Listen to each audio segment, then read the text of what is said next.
Hi, I'm Jay Goldman, and you are watching Status Update on Butterscotch.com. Today, a look at Ping, the new social network from Apple. Now, it's pretty rare to see Apple mess up a product launch, and I'm not saying they've totally messed this one up, but this is not up to the normal Apple level that we've all come to know and love, and so we're going to take a look at today at some of the things that they didn't maybe do so well and what they could do to fix them. The good news is this is a software release and can easily get much better quickly, so this isn't like the Newton or the Cube or the original Apple TV or any of the other hardware devices that Apple has released that haven't done so well. This one they can just update, and in fact you don't even need to do a software update to get the update. They'll just update it behind the scenes. So it has been pretty successful so far. They're already at 1 million users, and about a third of the people who have downloaded iTunes 10 have joined Ping. So 1 million users is nothing to laugh at.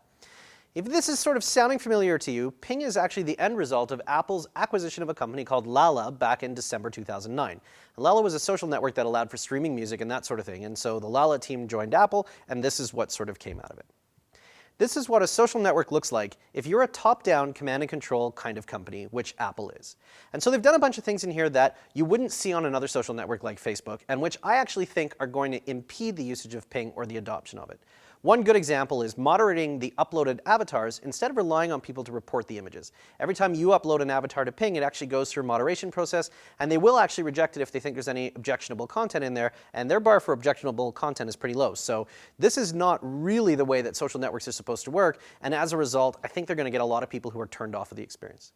The other thing is there's really not much social in this social network. Social's not really part of Apple's DNA. They don't, for example, own @Apple on Twitter, they're not on Facebook, they don't allow their employees to blog, and so where you come up with a social network as a company that doesn't really do social networks, you end up with something that kind of works like this.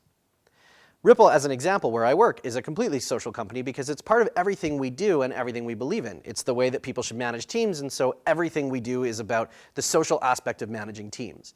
That comes across in our software very obviously. In Ping, not so much. There's a lot of other examples in here of where there isn't enough social in this network. For example, and you may have experienced this if you joined Ping, there's no way to find your friends on Ping other than by email.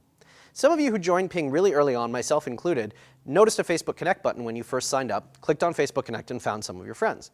That Facebook Connect button has disappeared, and apparently negotiations with Facebook broke down over onerous terms that Apple wouldn't agree to. And you're now left with finding your friends by either searching for their name or putting their email address. You should note, though, that this is the email address that person signed up for iTunes with, which may not be the email address that you have for them, in which case you're not going to find them through the email route, and you're back to just entering names. This means mapping the social graph all over again, which we've already done in places like Facebook and Twitter, etc., and any new network that's come up understands this and gives you a Facebook Connect button or a Twitter button. I would say that it's critical for Apple to figure out the right terms with Facebook to be able to do that, so that I don't have to remap my entire thing in Ping. One more example here. If you see the activity feed from your friends and somebody has started following somebody else, you may notice that there's no follow button there. That means that the map of the social graph actually can't extend within Ping unless I click through to that person's profile and then follow them. That's a small example that's pretty easy for Apple to fix, but if you actually look at the activity feed, it's sort of a symptom of a bigger problem. And that bigger problem is the question, what do I get out of using Ping? I mean, music discovery services are a huge thing out there if you were into things like Last.fm or the recently launched Rdio.com.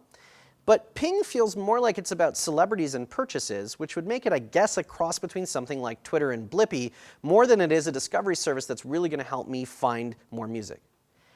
I can go into iTunes and like different albums in there that I own, and that will put them into the activity feed, but there's no clear value to me in liking that. It just pops it into the feed for everybody else.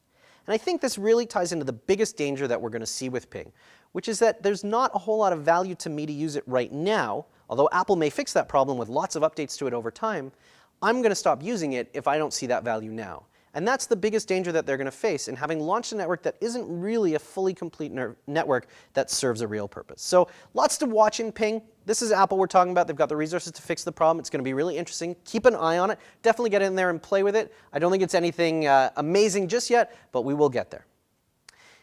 If you were looking for a place to register a domain name, make sure to check out hover.com. It's a great place to register your next domain name. If you use the promo code at the bottom of the screen, you'll save 10% off your next purchases. I'm Jay Goldman. This has been Status Update on Butterscotch.com. Thanks for watching, and we'll catch you next time.